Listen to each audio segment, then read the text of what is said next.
Iowa Brainwriters Club happily present the book The Spider and the Fly by Mary Howitt and illustrated by Tony Ditterlizzi. Get ready for a spooky and fun story.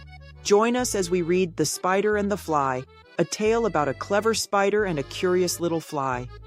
What will happen next? Let's find out together. "Will you walk into my parlor?" said the spider to the fly.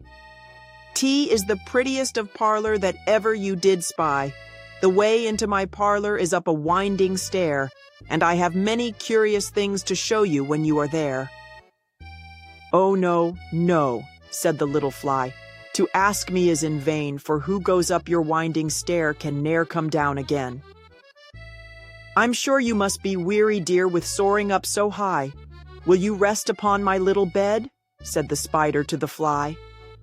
"There are pretty curtains drawn around. The sheets are fine and thin, and if you like to rest a while, I'll snugly tuck you in." "Oh, no, no," said the little fly, "for I've often heard it said, 'They never, never wake again who sleep upon your bed,'" said the cunning spider to the fly. "Dear friend, what can I do to prove the warm affection I've always felt for you? I have within my pantry good store of all that's nice. I'm sure you're very welcome. Will you please to take a slice?" "Oh, no, no," said the little fly. "Kind sir, that cannot be. I've heard what's in your pantry, and I do not wish to see." "Sweet creature," said the spider, "you're witty and you're wise. How handsome are your gauzy wings, how brilliant are your eyes. I have a little looking glass upon my parlor shelf. If you'd step in one moment, dear, you shall behold yourself." "I thank you, gentle sir," she said, "for what you're pleased to say. And bidding you good morning now, I'll call another day."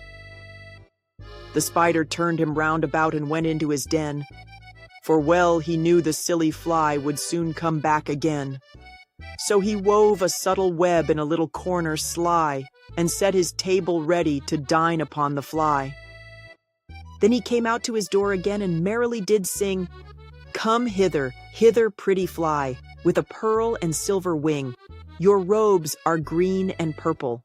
There's a crest upon your head.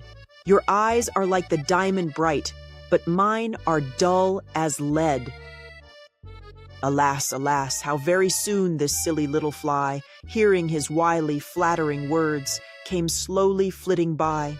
With buzzing wings she hung aloft, then near and nearer drew, thinking only of her brilliant eyes and green and purple hue, thinking only of her crested head, poor foolish thing. At last, up jumped the cunning spider and fiercely held her fast. He dragged her up his winding stair into his dismal den within his little parlor. But she ne'er came out again.